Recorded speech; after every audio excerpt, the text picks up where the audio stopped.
تو ان کی قوم میں سردار لوگ جو تکبر کرتے تھے غریب لوگوں سے جو ان میں سے ایمان لے آئے تھے کہنے لگے، بھلا تم یقین کرتے ہو کہ صالح اپنے پروردگار کی طرف سے بھیجے گئے ہیں؟ انہوں نے کہا، ہاں، جو چیز وہ دے کر بھیجے گئے ہیں ہم اس پر بلا شبہ ایمان رکھتے ہیں۔ تو سرداران مغرور کہنے لگے کہ جس چیز پر تم ایمان لائے ہو ہم تو اس کو نہیں مانتے۔ آخر انہوں نے اس اونٹنی کو مار ڈالا اور اپنے پروردگار کے حکم سے سرکشی کی اور کہنے لگے کہ صالح، جس چیز سے تم ہمیں ڈراتے تھے اگر تم اللہ کے پیغمبر ہو تو اسے ہم پر لے آؤ۔ پس ان کو زلزلے نے آ پکڑا، سو وہ اپنے گھروں میں اوندھے پڑے رہ گئے۔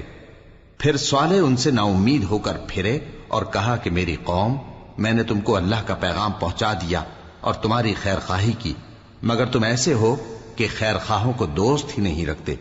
اور اسی طرح جب ہم نے لوط کو پیغمبر بنا کر بھیجا تو اس وقت انہوں نے اپنی قوم سے کہا کہ تم ایسی بے حیائی کا کام کیوں کرتے ہو کہ تم سے پہلے اہل عالم میں سے کسی نے اس طرح کا کام نہیں کیا،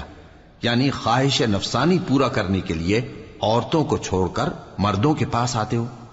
حقیقت یہ ہے کہ تم لوگ حد سے نکل جانے والے ہو۔ اور ان لوگوں سے اس کا جواب کچھ نہ بن پڑا، اور بولے تو یہ بولے کہ ان لوگوں یعنی لوط اور اس کے گھر والوں کو اپنے گاؤں سے نکال دو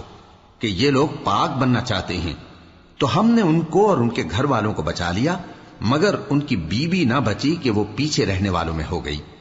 اور ہم نے ان پر پتھروں کی بارش برسائی، سو دیکھ لو کہ گناہگاروں کا کیسا انجام ہوا۔ اور مدین کی طرف ان کے بھائی شعیب کو بھیجا تو انہوں نے کہا، اے قوم، اللہ ہی کی عبادت کرو، اس کے سوا تمہارا کوئی معبود نہیں۔ تمہارے پاس تمہارے پروردگار کی طرف سے نشانی آ چکی ہے، تو تم ناپ اور تول پوری کیا کرو اور لوگوں کو چیزیں کم نہ دیا کرو، اور زمین میں اصلاح کے بعد خرابی نہ کرو۔ اگر تم صاحب ایمان ہو تو سمجھ لو کہ یہ بات تمہارے حق میں بہتر ہے، اور ہر رستے پر مت بیٹھا کرو کہ جو شخص اللہ پر ایمان لاتا ہے اسے تم ڈراتے اور اللہ کی راہ سے روکتے اور اس میں کجی ڈھونڈتے ہو۔ اور اس وقت کو یاد کرو جب تم تھوڑے سے تھے تو اللہ نے تم کو جماعت کثیر کر دیا، اور دیکھ لو کہ خرابی کرنے والوں کا انجام کیسا ہوا۔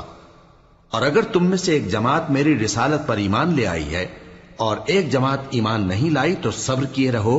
یہاں تک کہ اللہ ہمارے تمہارے درمیان فیصلہ کر دے، اور وہ سب سے بہتر فیصلہ کرنے والا ہے۔ تو ان کی قوم میں جو لوگ سردار تھے جو تکبر کرتے تھے وہ کہنے لگے کہ شعیب، یا تو ہم تم کو اور جو لوگ تمہارے ساتھ ایمان لائے ہیں ان کو اپنے شہر سے نکال دیں گے، یا تم ہمارے مذہب میں واپس آ جاؤ۔ انہوں نے کہا، خواہ ہم تمہارے دین سے بیزار ہی ہوں تو بھی